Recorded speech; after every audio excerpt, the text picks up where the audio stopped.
Students, कैसे हैं आप सब। आज हम करेंगे कक्षा 5 की हिंदी की पाठ्य पुस्तक रिमझिम का पाठ राग की रस्सी। जैसे मैंने आप लोगों ने देखी है, पहले मैंने अभ्यास के लिए 2 वीडियो बनाई हैं, तो ये भी वर्कशीट 3 आज हम करने जा रहे हैं। यानी कि पाठ में से कुछ ऐसे प्रश्न जिनको करने के बाद आपका रिवीजन हो जाएगा। तो चलिए स्टार्ट करते हैं। हमारा पहला प्रश्न है, पाठ के आधार पर बताइए आपको कौन कैसा लगा। यानी कि आपने पाठ पढ़ा है तो आपको कौन कैसा लगा। यहाँ पर बहुत सारे कैरेक्टर्स के नाम दिए हैं, जैसे मंत्री, मंत्री का लड़का, लड़की। तो आपको पाठ पढ़ा है आपने, उसके आधार पर आपने बताना है कि कौन कैसा लगा। तो जैसा कि हमने पाठ में पढ़ा था, सबसे पहले मंत्री मंत्री बहुत चालाक व्यक्ति था। उसके पास हर तरह के प्रश्नों के जवाब होते थे। इस प्रकार वह हाजिर जवाबी भी था। हाजिर जवाबी होता है तुरंत जवाब देने वाला। कोई भी अगर कुछ पूछे तो उसका तुरंत जवाब दे। और वो चालाक तो था ही, आपको पता है। उसने लड़की को चुनौती दी थी एक असंभव काम करने के लिए कि वो 9 हाथ लंबी राख की रस्सी बना कर दे। तो इसलिए वो बहुत चालाक और हाजिर जवाबी था। नेक्स्ट है मंत्री का लड़का। तो मंत्री का लड़का कैसा था, हमने पाठ में पढ़ा था कि मंत्री बहुत चिंतित रहते थे क्योंकि उसका लड़का बहुत सीधा साधा था, है ना। तो मंत्री का लड़का सीधा साधा था, समझदारी उसे छूकर भी नहीं गई थी, अर्थात वह बहुत भोला था। लड़की लड़की के बारे में तो हमने पढ़ा ही कि उसने लड़के की हेल्प की थी और उसने सारे उसकी चुनौतियां भी स्वीकार की थी, मंत्री जी की भी। तो वो बहुत समझदार थी। उसने अपनी समझदारी से ही मंत्री को भी हार मनवा दी थी। हमारा अगला क्वेश्चन है, भेड़ के बालों से क्या बनाया जाता है। तो जैसा कि आप बच्चों को पता है, हमने पाठ पढ़ाते टाइम भी आप लोगों को बताया था कि भेड़ के बालों से ऊन बनाई जाती है। उनको साफ करके संसाधित करके मशीनों के द्वारा ऊन बनती है।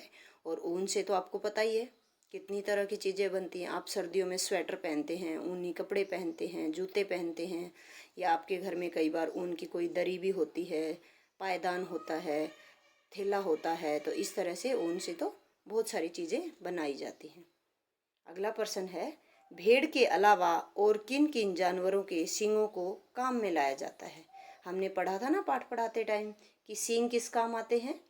सींग आते हैं सजावटी सामान बनाने में, या वाद्य यंत्र बनाने में, या बहुत सारे और कामों में भी यूज़ किया जाता है, जैसे बटन बनाने में।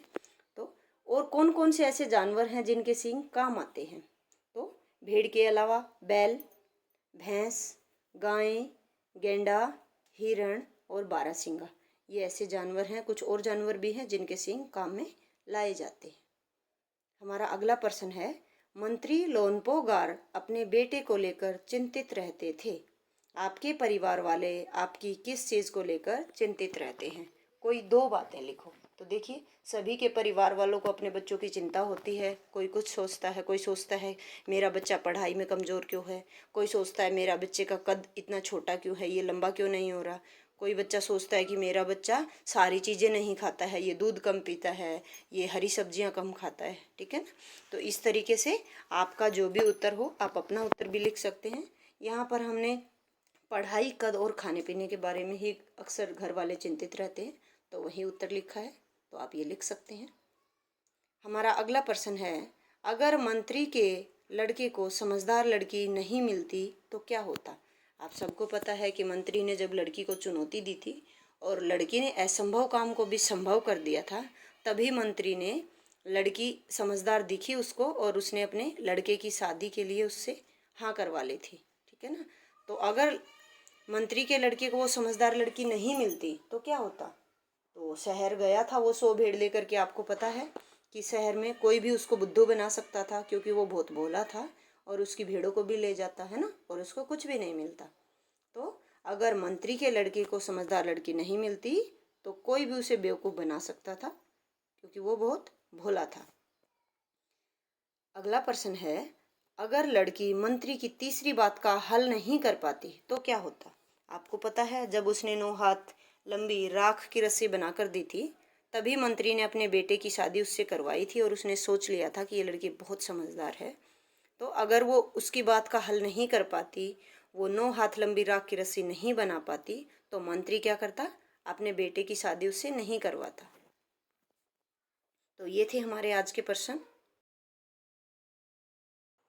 बच्चों, अगर आपको यह वीडियो पसंद आई तो आप इसे लाइक करें और हमारे चैनल को सब्सक्राइब करें और घंटी के बटन को ज़रूर दबाएं ताकि आगे आने वाली वीडियो का नोटिफिकेशन आपको मिल सके। वीडियो को अंत तक देखने के लिए धन्यवाद।